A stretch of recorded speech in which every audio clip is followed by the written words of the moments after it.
Mesdames, Messieurs, bonjour. Votre revue d'actualité de ce début de semaine. Commençons par l'affaire Adama Gaye.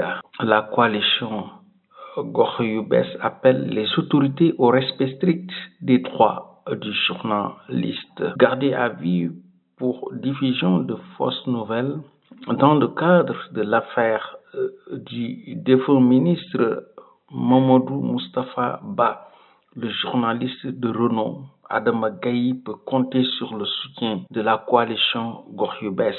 Après avoir fait le tour des commissariats de Dakar pour lui apporter notre soutien de principe, on nous a indiqué le commissariat central puis celui de la Médina. Nous avons trouvé sa trace au niveau du commissariat spécial du port. Nous n'avons pas pu le voir car la DIC lui interdit des visites en dehors de son avocat. Nous appelons les autorités à traiter cette affaire avec la plus grande rigueur et équité dans le respect strict des droits de la défense et des principes fondamentaux de l'état de droit. Une démocratie solide ne peut prospérer sans la protection des libertés fondamentales, notamment celle d'informer et de s'exprimer, a invité la coalition. Elle rappelle qu'Adama Gaye a toujours été une voix critique et indépendante, œuvrant sans relâche pour dénoncer les injustices et défendre la transparence dans notre société. Sa contribution au débat public est inestimable.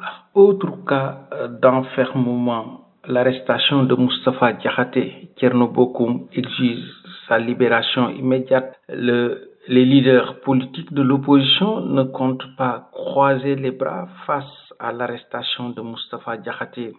Après Bougane Gueye Dany, c'est au tour de Thierno Bocoum de réagir.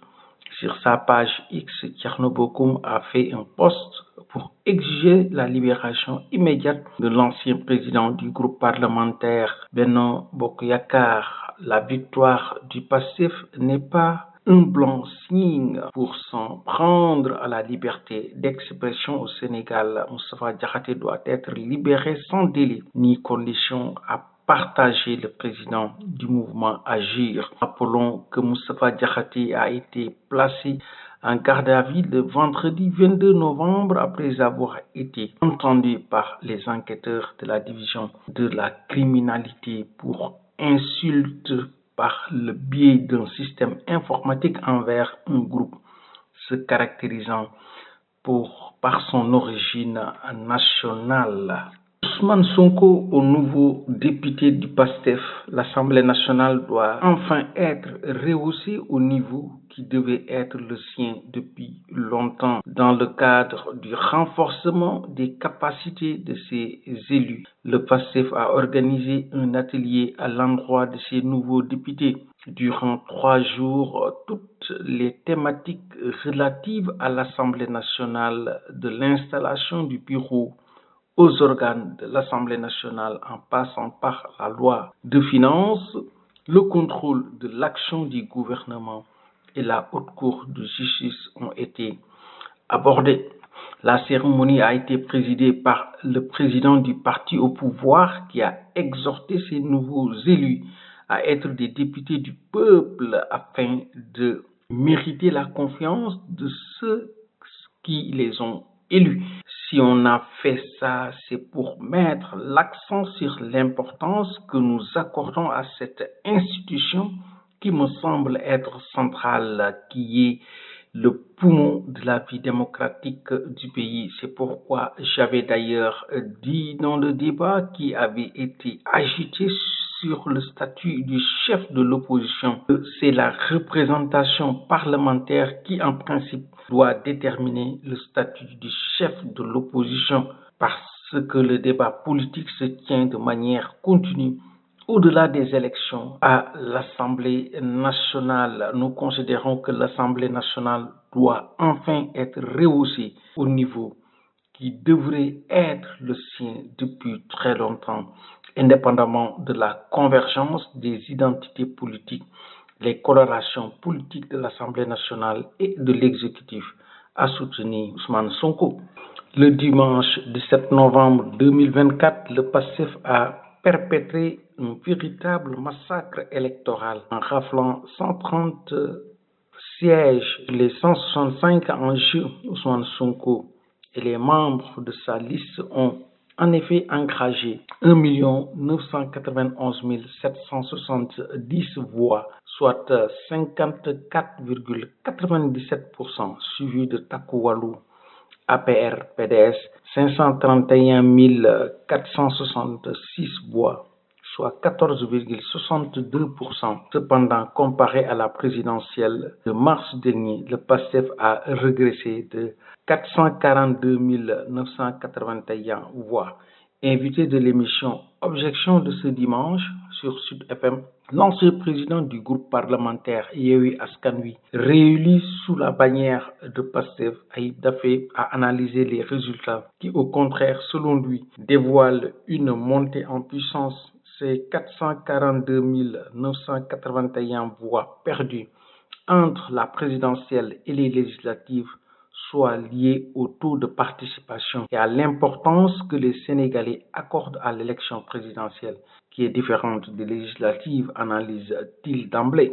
Il ajoute, lors de ces législatives anticipées, le taux de participation est légèrement en dessous, 50%, alors que lors de la présidentielle, on était à 60%. Donc, il y a eu une baisse de la participation des électeurs. Cette baisse se ressent effectivement sur toutes les listes. Toutefois, précise-t-il, la baisse est beaucoup moins importante pour PASTEF que pour les autres. D'ailleurs, fait-il constater, en valeur relative, on a légèrement amélioré le score qu'on avait réalisé lors de la présidentielle de 54,28% à 54,97%. Pour preuve, poursuit Ayib Daffé, prenez l'écart entre le premier PASTEF et le deuxième Takku Wallu. Lors de la présidentielle, l'écart était de 8000 voix. Là, on a un écart de 1,5 million de voix. 1 991 770 voix pour PASTEF et 531 466 voix pour Takku Wallu entre le premier et le deuxième. Ancien délégué permanent du Sénégal à l'UNESCO, Souleymane Jules Diop a fait des révélations de taille sur l'ascension politique du Premier ministre Ousmane Sonko. Selon lui, le patron de PASTEF a commencé à exercer une influence quasiment hégémonique sur le pays depuis plusieurs années. Sous la présidence de Macky Sall durant le dernier mois de son mandat, des sondages révélateurs indiquaient que si Ousmane Sonko se présentait à l'élection présidentielle, il recueillerait 65% des suffrages. Ainsi, j'étais intrigué d'entendre certains affirmer que nous pourrions, l'APR, remporter cette élection, a-t-il admis dans un entretien avec Seneweb. M. Diop de poursuivre, la vérité c'est que depuis 2016, Ousmane Sonko contrôle le pays. Le score obtenu par leur coalition présidentielle à Dakar en est une preuve tangible. Mieux, fait savoir Souleymane Jules Diop lors des élections locales de 2022 était rapporté à Ousmane Sonko que certaines études américaines auraient prédit sa victoire dans toutes les localités où il présenterait un candidat. La configuration de la 15e législature est connue depuis jeudi dernier, 21 novembre 2024, suite à la proclamation des résultats provisoires par la Commission nationale de recensement des votes, crédité de 130 députés, soit 3/4 des 65 sièges de l'Assemblée nationale. Le PASTEF Ousmane Sonko n'a pas perdu du temps. La nouvelle majorité présidentielle, soucieuse de mettre ses parlementaires, dont la plupart siègent pour la première fois au Parlement, dans le bain, a aussitôt organisé un séminaire de renforcement. Selon Ayib Daffé, l'écrasante majorité des députés de PASTEF, 105 sur les 130, sont à à leur première mandature. L'ancien président du groupe parlementaire Yewwi Askan Wi note également un rajeunissement extraordinaire de l'Assemblée nationale. La majorité de nos élus, nos jeunes, mais ils sont très enthousiastes à assurer leur mandat ces prochaines années, souligne-t-il. À en croire Ayib Daffé, à l'exception des députés de la diaspora qui manquent à l'appel, tous les autres députés de PASTEF prennent part à ce séminaire élus à l'issue des législatives anticipées du 17 novembre 2024. Les parlementaires de la 15e législature n'ont pas très peu de temps pour se familiariser avec la pratique parlementaire, car, comme l'a indiqué le président de la République, ils devront examiner dans des délais exceptionnels la loi de finances initiale 2025.